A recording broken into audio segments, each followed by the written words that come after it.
everyone. Ngasidi ay motor buna tawdoini aduga mukbang toroktoini adom yam kamay tawbudo yengminarasi. Ga motor se sumana crab chalani aduga thum hapani aduga motor gi bora cha dorini ngasidi yam hawdoi mahawni. Day first time ni bacha do se ngasi gi se do hawa taragadi myam hayak to nene na di yam hawi haidi aduna hoi hoji hawdagi ready kana takhale.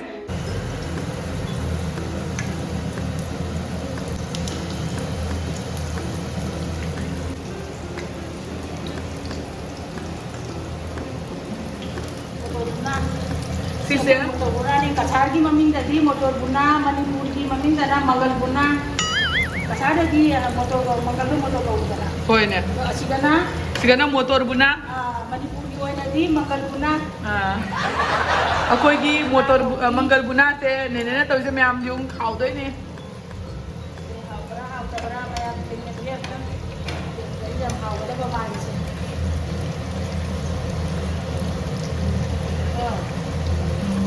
adom yam na jungda maina tawraga chabi boiraga di comment tawtharamo noi namu kari maming kauba akoi na di si se motor buna kawe mangal buna kasari oina motor buna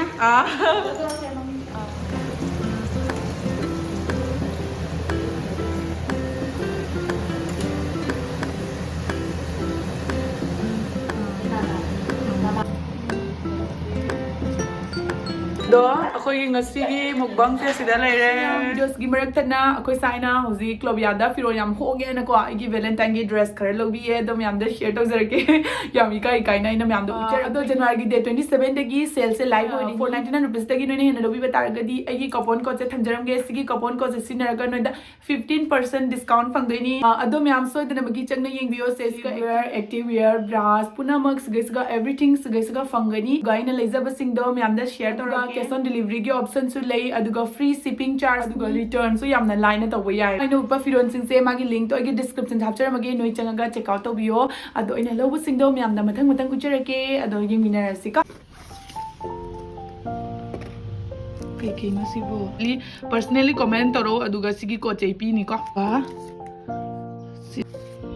sidama pire happy is my superpower wow natra अहमदा इन लिलीब फुरी से सिनेबा को सिने न lily से अदु ngai maki print su yam satina fajabane aduna myam aisiga toksa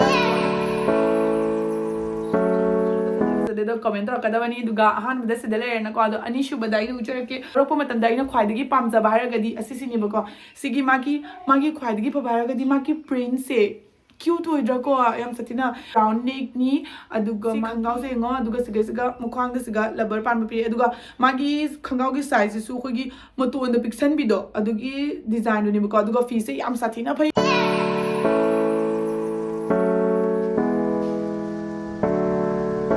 aina ucha doisina sida lere aina color se yam sati pamjaba haiba tare sisina yengo magi print se yengo boko fazadra aduga pocket su yawe aduga mokhang da su mana ki ba yawe si ki ba yawe sin di nungai ba ko haidi mokhang da tight su oidre khoina adjust so phazana tawba yare dana ko adugi damakta aduga na furit chuni side ngo furit china side lere furit se jam sathina phajai color su phajai maki print su phajai mai print se ngo jam ngo magi sigi button se lauthok po su yae ba ko khoina lauthok ngo se lauthok pa yae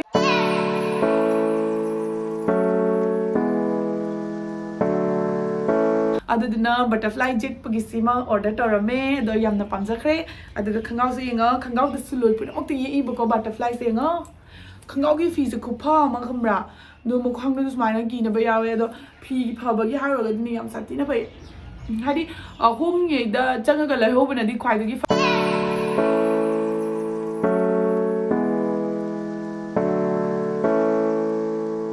ni myam aina uchariba aina hujo jigli lisina yam comfortable ore aina uchariba dress siga noina pamba leragadi magi link to agi description hapchamge aduga myam changaga check out to sanbiro aduga agi coupon code sa use to biba daragadi noida 15% off fangdoini aduduna hojik yangna chalaga yengoro hello myam do koi ngasi di mukbang to doini evening snack cha doini bako do sida lere koi gi vikas hai do myam na vlog to dumura bina khangamani do ma ka ngasi chamina doini ตั้งแต่สมัยเดิมนะ Tahu.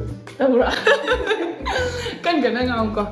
Aduga, ako'y sida lere si sina nga say nini na hoba kay no duni motor buna do sida lere motor buna ama dai singrama lere aduga siga habi aduga sida na mimiga si dumpul laga cha do ini adam yam chajar age minera se charo nang siga smaina ko laga cha ba hibra smaina si torina फिर इसी तरह ना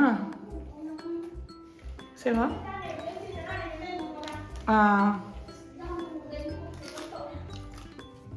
Şirin çay.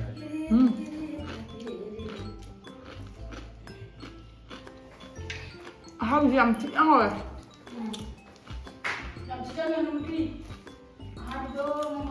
cái gì chủ rất là nên phải ham gì làm sao rồi chị thế này em motor cái buna xem tâm hao tăng nhá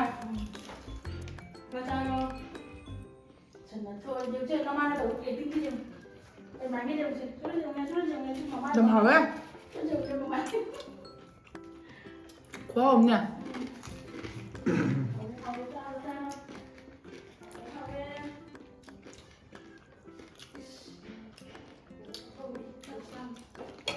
dưới là một cái chồng hả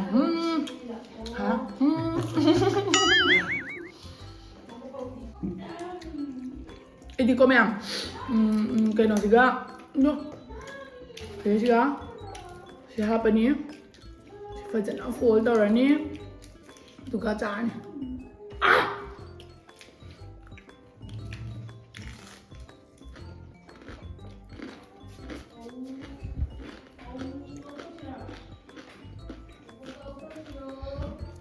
em cháu mình cho cầm hậu ấy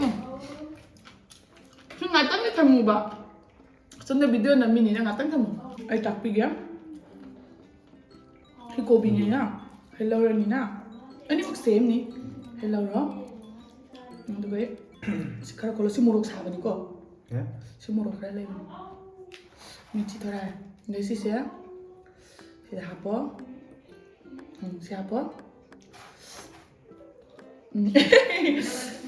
Dibagi semana tay ro. फिर मैं आता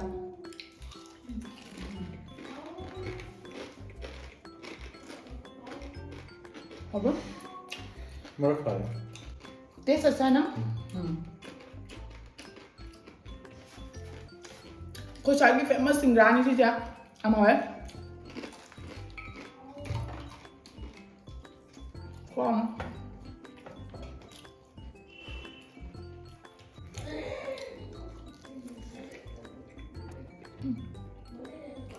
Oh my god.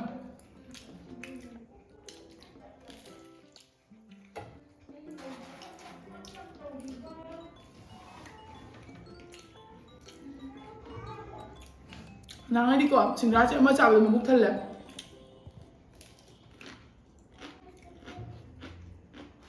Thế sao? Chồng. Thăm một. Không muốn luôn bút cắp từ nhỉ? Ây à. Ai ôi mà. Thế này á.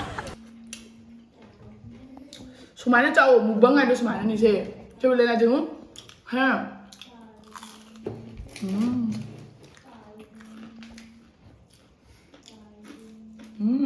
Không nhỉ?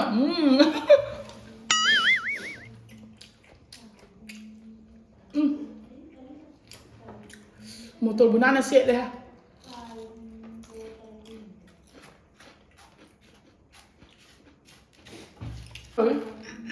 Motor no po.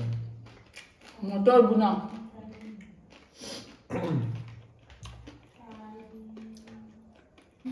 Cái nó bự rồi. Hả? Cũng nhiều. Rất bự rồi. Đúng chào mới được chắc là chúng ta sẽ lấy đấy.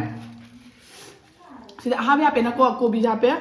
Aduka mimi se hape aduka si fold targa.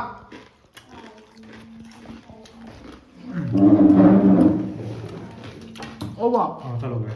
Good. Mấy bao? Bye.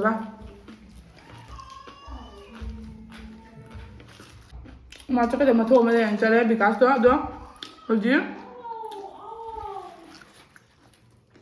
Sao?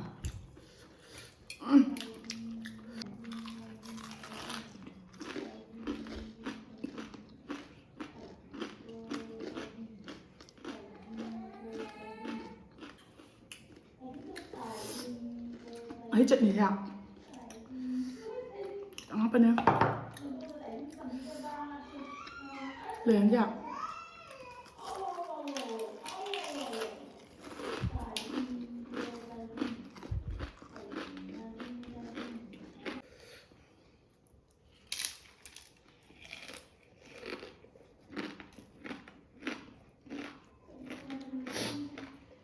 ยำจากฉันไปจนงานเก็บบอกว่ามันจ้าถวยมั้งถ่ายได้อุดิเรียบเลยรู้ไหมอ่ะเดี๋ยว next video dah mungkin ada thing yang sedikit bye bye